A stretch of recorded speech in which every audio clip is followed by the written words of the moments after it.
శ్రీ షిరిడి సాయిబాబా ఆశీస్సులతో జ్యోతిష్యం చెప్పబడును. మీ ముఖము, ఫోటో, చేయి, పేరు, వయసు, గోత్రం వాట్సాప్ చేయండి. దూర ప్రాంతాల్లో ఉన్న వారికి ఒకే ఒక్క ఫోన్ ద్వారా వెంటనే పరిష్కారం చెప్పబడును. ప్రేమ, పెళ్లి, ఉద్యోగం, రాజకీయం, విదేశీ ప్రయాణం, ధనం నిలకడ లేకపోవడం, భార్యాభర్తల మధ్య గొడవలు, ఆశ తగాదాలు, అప్పుల బాధలు, ఎటువంటి సమస్యకైనా సరే కొన్ని రోజుల్లోనే పరిష్కారం చూపబడును. గురూజీ లక్ష్మణ్ రాజు గారి ఫోన్ నంబర్ 8466923012. ఓం సాయిరామ్. సమర్థ సద్గురు సాయినాథ్ మహారాజ్ కీ జై. సాయిబాబా భక్తులందరూ కూడా నమస్కారం అండి. సాయినాథుని ఆశీస్సులతో అందరూ కూడా సుఖంగా, సంతోషంగా, అష్టైశ్వర్య, ఆరోగ్య అభివృద్ధితో ఉండాలని మనస్ఫూర్తిగా కోరుకుంటూ ఈరోజు ఈ వీడియోని మొదలు పెడుతున్నాను. ఈరోజు వీడియో ఏంటంటే, ఆవేశపడి తొందరపడి నెట్టేయొద్దు బిడ్డ. ఈ రోజుతో నీ జీవితం మారబోతుంది.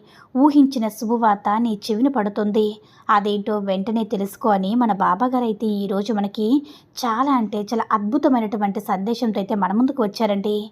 మరి మన బాబాగారు ఏమంటున్నారంటే, బిడ్డ, నువ్వు ఎప్పటి నుంచో కోరుకున్నవి నీ కళ్ళ ముందుకు వచ్చి నిలబడతాయమ్మా.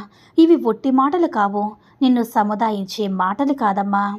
ఇవి నీ సాక్షాత్తు నీ సాయి సత్యవాక్కులు. ఖచ్చితంగా నువ్వు కోరుకునేలాగా జరిగే తీరుతుంది తల్లి. బిడ్డ, ఎప్పుడు కూడా నువ్వు ఏమాత్రం కూడా అనవసరంగా ఆలోచించి నీ ఆలోచనలన్నీ కూడా పక్కన పెట్టేసాయి. నీ మనసును పాడు చేసుకోకు. కాస్త ప్రశాంతంగా నెమ్మదిగా వింటే సరిపోతుంది బిడ్డ. అన్నీ కూడా అవే మారుతాయి. నీ జీవితంలో నువ్వు కోరుకున్న సంతోషాన్ని నీకు అందించబోతున్నాను కాబట్టి నువ్వు ఆలస్యం చేయకుండా నా మాటను ఆలకించు. నువ్వు ఆవేశపడితే నీకే ప్రమాదం కాబట్టి అందుకే తొందరపడి నెట్టేయొద్దని చెప్పాను తల్లి. రేపటి రోజున నీకు వచ్చే అమూల్యమైన శుభవార్త ఇప్పుడు తెలుసుకుని ఆనందించు. నేను నీ జీవితాన్ని మార్చి ఒక అద్భుతాన్ని కూడా జరిపించబోతున్నాను. నీ మనస్తత్వం అనేది ఇప్పుడు ఎంత గొప్పగా ఉందో తెలుసా?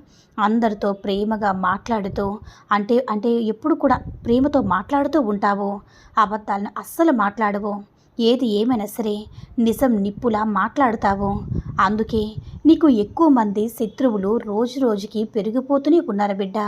అసలు కొంతమంది అయితే దూరం అయిపోతున్నారని ఎప్పుడు కూడా బాధపడద్దు. ఇప్పటి వరకు నీ యొక్క ఎన్నో కష్టాలు బాధలు పడ్డావో నాకు తెలుసు కాబట్టి ఇప్పటి వరకు ఏదైనా సరే నువ్వు నష్టాలు ఎదుర్కొని వచ్చావో, జీవితంలో బాగా డబ్బులు సంపాదించాలనుకున్నా కానీ ఎప్పుడు కూడా నువ్వు కన్నటువంటి కల అనేది నిజ కాలేదు. ఆ సమయంలో నువ్వు ఎంతో నిరుత్సాహపడ్డావు. నీకు నచ్చింది ఒక్కటి కూడా వదిలిపెట్టవు.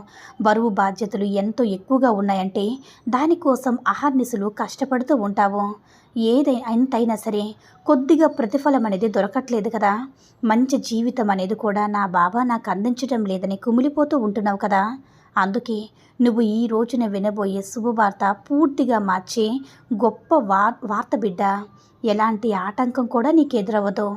నువ్వు ఏ పని చేయాలన్నా సరే దానిలో విజయాన్ని పొందుతావు. డబ్బు పరంగా నీకు బాగా కలిసి వస్తుంది. ఈరోజు నీ ఇంట్లో అంతా కూడా నీకు మంచిగానే ఉంటుందమ్మా. అలాంటి నీకు కష్టం కోసం నీ శ్రమకు తగిన గుర్తింపు అనేది కలుగుతుంది. నీకు బాగా కలిసి వస్తుంది. నీ యొక్క సంపాదన రెట్టింపు చేస్తాను. అలాగే ఆగిపోయిన పనులన్నీ కూడా సకాలంలో పూర్తయ్యేలా చేస్తాను తల్లి. జీవితంలో గొప్ప మార్పును కూడా చూడబోతున్నావు. నీకున్న కష్టాలన్నింటినీ కూడా విముక్తి రాబోతుంది. ఏ పని చేసినా ఎక్కడ ఏ విధంగా ఉండాలో నీకు తెలుసు.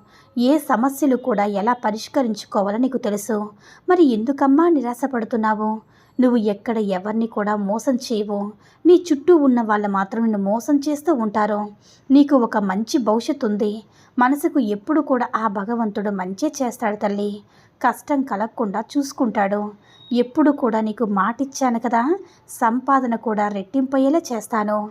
ఏదైతే నువ్వు కోరుకుంటున్నావో ఆ జీవితాన్ని ఈరోజు నీ ముందు ఉంచబోతున్నాను. నిన్ను నమ్మిన ప్రతి ఒక్కరికి కూడా నువ్వు ఎంతగా ఆదరించావో, నేను అంతగా అంటే ఏ స్థాయిలో ఉన్నారో నీకు తెలుసు. బాబా, నేను ఎప్పుడు కూడా ఏది అడగలేదు కదా. నా జీవితంలో నువ్వు మరి ఏది కోరి నాకు ఇది కావాలి అని ఎప్పుడు అడిగిందే లేదు. ఇదే నా జీవితం, ఇలా ఉంటే నేను సంతోషంగా ఉండగలనా అని ఎప్పుడు కూడా అడగలేదు. ఉన్న దాంట్లోనే సంతోషంగా ఉన్నావు. మరి ఎందుకు బాబా నాకు ఈ కష్టాలు? నా గురించి పట్టించుకునేవారు ఎవరూ లేరా అని, ఆలోచించేవారు ఎవరూ లేరని ఎందుకమ్మా అలా బాధపడుతున్నావు? అది నీ తప్పు కాదు. నువ్వు మంచిగానే ఉన్నావు, కానీ ఈ సమాజం అనేది అలా ఉంది తల్లి.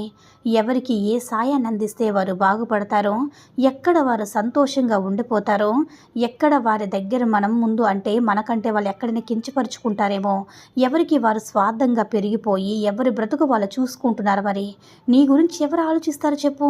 అయినా సరే నువ్వు మాత్రం అందరి మంచి కోరుకుంటూ ఉంటావు, అందరి గురించి ఆలోచిస్తావు.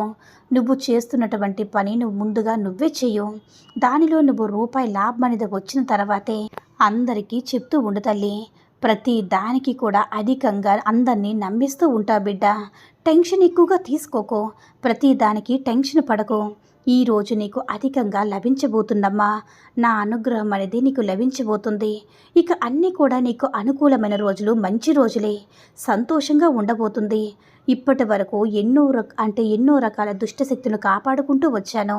ఎలాంటి ప్రభావం కూడా నీపైన పడకుండా నీ వెన్నంటే ఉంటూ నిన్ను కాపాడుకుంటూ వచ్చాను. నేను అనుక్షణం నీకు నా సహాయాన్ని అందిస్తూనే ఉంటాను. అలాగే నువ్వు ఏదైనా సరే పని చేస్తూ ఉండు. మీ ఇంటి దగ్గరలో ఏ ఆలయం అయితే ఉందో ఆ గుడికి వెళ్ళి 11 ప్రదక్షిణలు చేసుకొని స్వామివారికి దర్శించుకో. అమ్మవారికి దర్శించుకొని ఒక కొబ్బరికాయను కొట్టి ఇంటికి తీసుకుని రా తల్లి. ప్రశాంతంగా గుడిలో కాసేపు కూర్చో. ఏవైతే సమస్యలు ఉన్నాయో, ఏవైతే బాధలు ఉన్నాయో అవన్నీ కూడా అమ్మవారికి, స్వామివారికి చెప్పుకొని నీ మనసును కాస్త కుదుటపరుచుకోమ్మా. అప్పుడే నువ్వు సంతోషంగా ఉంటావు, ఆనందంగా ఉంటావని మన బాబాగారైతే ఈరోజు మనకి చాలా అద్భుతమైనటువంటి సందేశాన్ని అయితే అందించారండి. సాయి మహిమల ద్వారా వచ్చిన ఈ సందేశం మీ అందరూ కూడా నచ్చిందని అనుకుంటున్నాను. ఈ వీడియో కనుక నచ్చినట్లయితే లైక్ చేసి షేర్ చేయండి. మరిన్ని వీడియోస్ కోసం మన ఛానల్ని సబ్స్క్రైబ్ చేసుకుని మాకు కొంచెం సపోర్ట్ చేయండి. ధన్యవాదములు.